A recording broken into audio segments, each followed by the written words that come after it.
Hi, it's Mike from Mike's Unboxing Reviews and How To, and on today's video we'll be taking a look at something which I think is a very, very special case indeed. This is the IONZ KZ Z.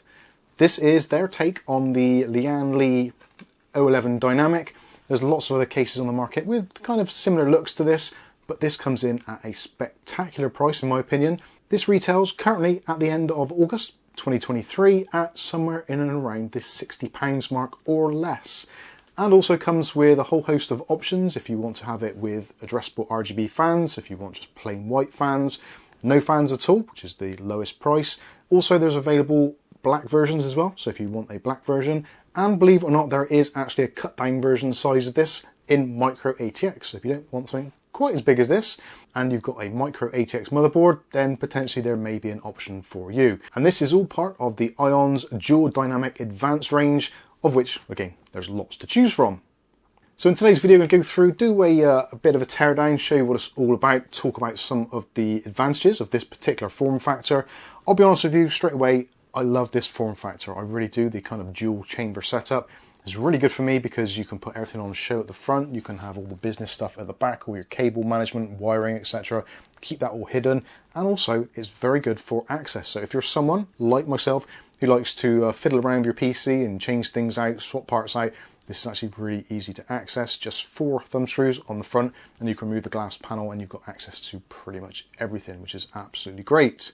So let's start off with the case itself. So as you can see, this is a dual tempered glass setup. So we've got tempered glass front section, nice big surround around that front bit there. So if you do get your fingerprints or anything on there, then it isn't going to show those up. Quick wipe over the front and it looks absolutely pristine.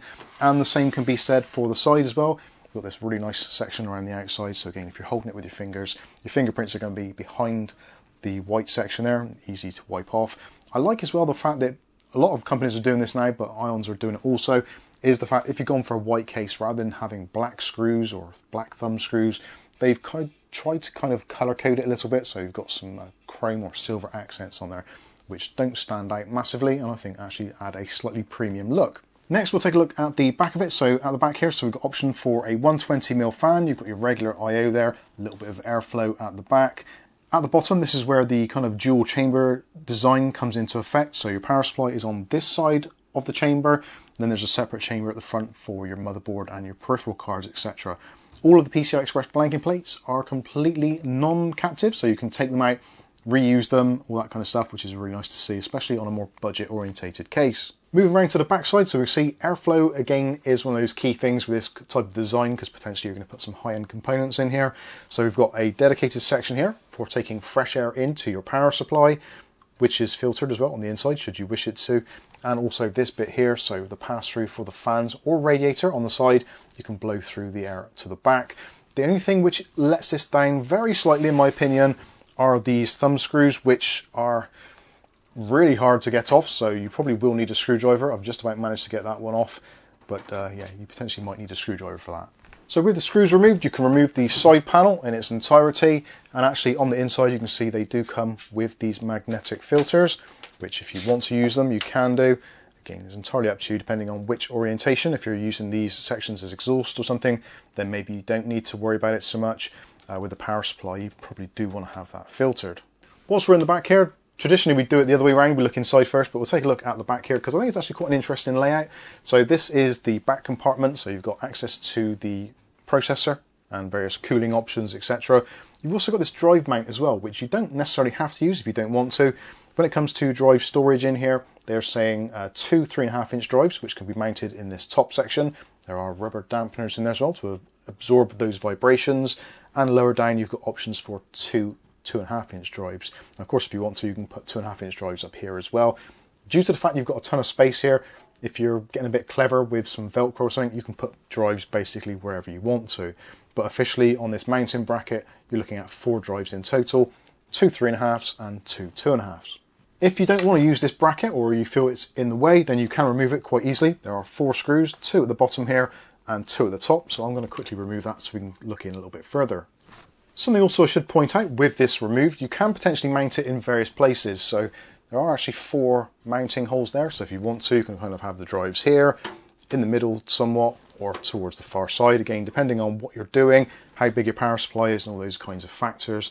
Obviously depending on the size of your drives, etc., you may want to move it around. I like the fact that you've got that amount of flexibility. So with that out of the way, you can see you've got a cavernous area in the back here, so if you're somewhat scared or not very good at cable management, it's going to be great. You can just stuff all your cables in here. It's not going to be a problem. And also you've got some really nice pass-throughs as well. So you've got rubber pass-throughs there, there and there, and also one at the top as well. So if you're mounting radiators, fans, etc., and you've got all your RGB, PWM wires, etc., you can pass those through there very easily. Nice to see those included, again, on a relatively inexpensive case. Also, you can see this section here, where the fans will be mounted internally. You might be able to get a radiator on here as well. So if you split your radiator, maybe radiator behind, fans in front, or vice versa, potentially you could do that. I probably wouldn't recommend it. I have done it previously, but I think with this design you don't really need to. There is a little bit of depth there, around about 40 millimeters on the back there, so there's plenty of room for cable management. As I said earlier, power supply wise, they do say up to 200 mil for your power supplies, but other than that, basically pretty much anything will fit in there. Most power supplies on the market are somewhere between the 150 and 160 mil, so yeah, you shouldn't have any issues there, even with larger high-spec power supplies. When it comes to your front panel, you've got some traditional wiring. This is one of the things which I wish they'd have done in white. I think because the rest of the case is white and you've got the silver there, having black cables is a little bit off, but mostly they're going to be hidden, so it shouldn't be too much of a problem. For the front panel, you've got power switch, hard drive LED, power LED, and reset switch, so no surprises there. You've also got your HD audio, nicely blacked out, no ketchup and mustard. For the USB 3.0, the traditional connection there, just one cable coming off that, so that kind of gives away how many ports there are, just the one. But something which you don't always see at this price is USB Type-C. So you do have a USB Type-C connector on the case, and also a Type-A as well, so that is pretty decent. Moving back to the front, this front panel actually can be removed, so if you are in the build process and you want to make life a little bit easier for yourself, especially for inserting radiators, that sort of thing, it can come out. It isn't on like pop pins or anything like that.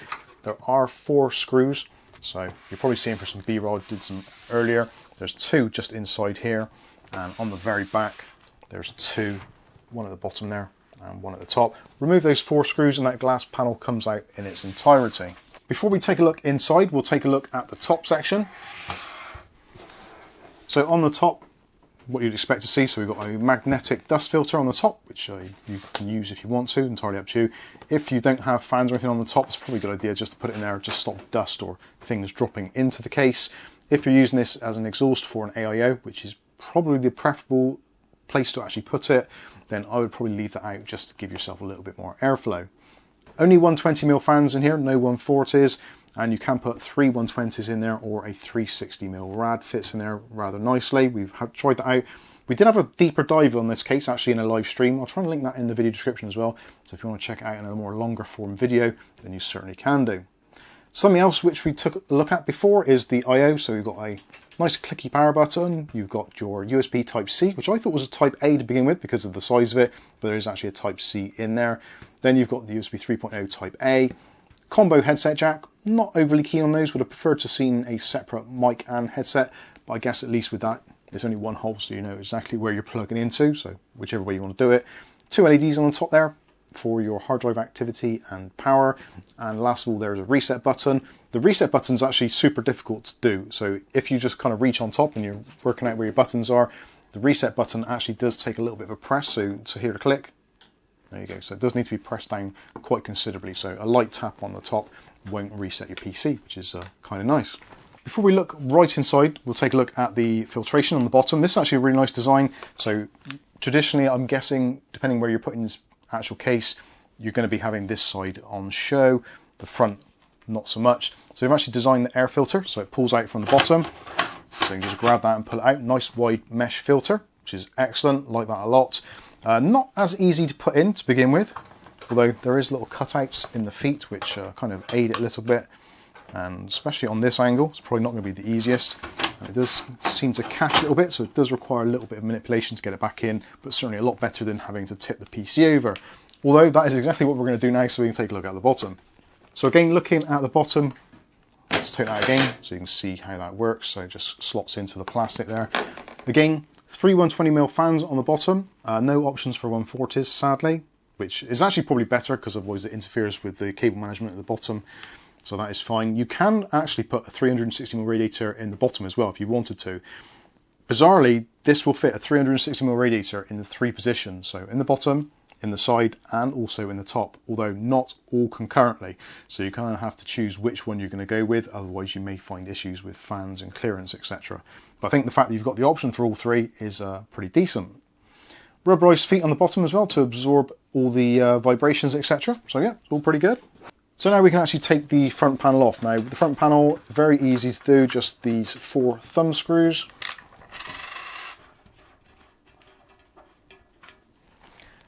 And the glass itself is held in on these little rubber grommets as well, so if you undo the screws it's not likely to fall out. Obviously do be prepared for it to fall out, but it shouldn't do. And you can just pull that away and put it to one side. Nice clear glass, no tint to it whatsoever. So now with all that out of the way, we can take a really good look inside and see what this is all about. So like I said, 360mm radiator on the bottom if you want to, or 3 120mm fans. On the side, 360mm radiator or 3 120mm fans. And in the top section, yep, you guessed it, 360mm radiator or 3 120mm fans. And also potentially one in the back, so you could, if you wanted to, put up to 10 fans in here, which actually is probably going to work out pretty decent in terms of airflow. This kind of design, the chimney effect, so you're going to be potentially drawing in cold air from the bottom, fans facing upwards, potentially the side one, radiator maybe, pushing air outwards towards the back, and also 3 fans at the top, possibly exhausting as well. Because you've got a lot of perforations on here, it's probably going to work better in that way in a slightly negative pressure setup. That way you're forcing the hot air out of the chassis and the cold air will find its way in one way or another. Ideally, it's going to help assist the fans at the bottom to draw air in. A lot of people say to me, Mike, not too sure about the whole updraft thing. How does the air get in? What's it like for dust, etc.? And actually it works really well. I've explained this before, but I'll go over it again very briefly. Essentially, dust is affected by gravity to the most part. So as dust falls down, it lands on a surface. Because your fans are actually underneath, for the air to get down, or the dust to get down, move across, then up through the fans and back into the case is actually a really hard thing to do in terms of physics. So these cases generally will remain very dust free unless you're in an exceptionally dusty place or you've gone crazy with talcum powder, which is a very light type of dust, so that is going to get around in there. But for most people, normal households, cat fur, normal dust, that sort of stuff, maybe the odd hair, literally it's just going to be at the bottom. Very rarely will even get on the filters, so you've got no issues there due to the way that air works. So in terms of cable management, again, very easy. You've got those rubber pass-throughs, 3 on the side, 1 on the top. And if I tilt that back a little bit more, you can see a bit better how that works. So nice big depth there. So if you've got even a chunky radiator with some relatively chunky fans on there, still not going to be overhanging your motherboard. You have got somewhere in the region of about 70mm between the top of the case and kind of top edge of your motherboard. So even with a radiator with quite thick fans, etc., you shouldn't have any problems at all. They're normally about 50mm, 55mm, so still a decent amount of clearance. You've also got a cutout there for your EPS cable to go through into your motherboard, nice and easy to do from there. The bottom one is the only one which is I'm a little bit unsure about. You do have a big cutout there for obviously taking fans and all that kind of stuff through, front panel I/O, etc. The only one which is a little bit awkward is going to be the one over in the far corner, which is going to be for your HD audio.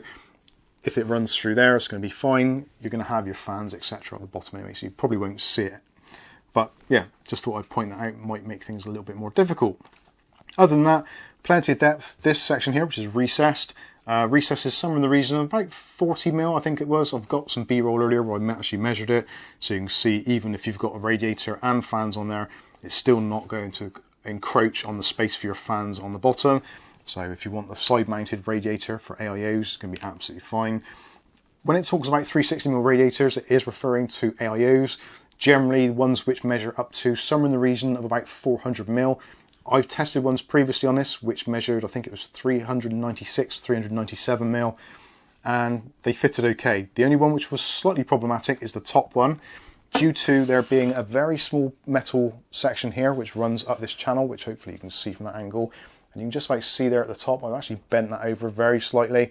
That is the only minor concern about this case, is if you're trying to put a radiator on the top, you may find if it's slightly wider, then that is going to encroach on it, but literally just bend it back. It's relatively flimsy metal. If you get some pliers on there or something, or just be careful, you can bend it back.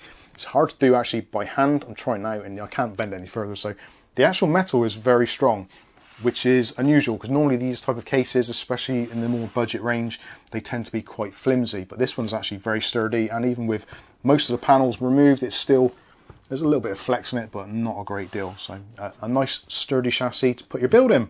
Something I should have added as well are the actual dimensions of CPU coolers. So if you don't want to go with a 360mm AIO, you want to go with traditional air cooling, which I know a lot of you do because I see your comments and you all seem to love air coolers. You can fit in here, well, it says technically on the box, it says on the website 160mm for a CPU cooler.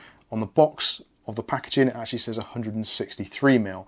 So around about that sort of 160mm is where you want to be looking.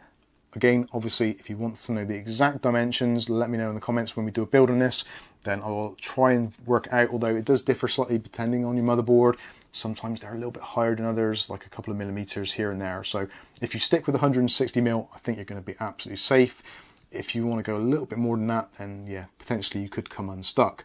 When it comes to graphics cards, obviously because of the layout of it, it's going to be dependent on what you stick here. If you stick a radiator and fans, it may encroach slightly into the path of your graphics card. But if you do graphics card wise, realistically, you're looking at about 385mm. If you go to the end of here, you're looking around about 300.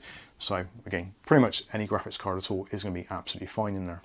So I think that pretty much wraps up the overlook of the IONZ KZ Z. I actually really like this case. I'm always a big fan of this kind of dual chamber design. I really like it. It worked well for us before previously with the Techware VXR, which was a great case. We had it there for a long time.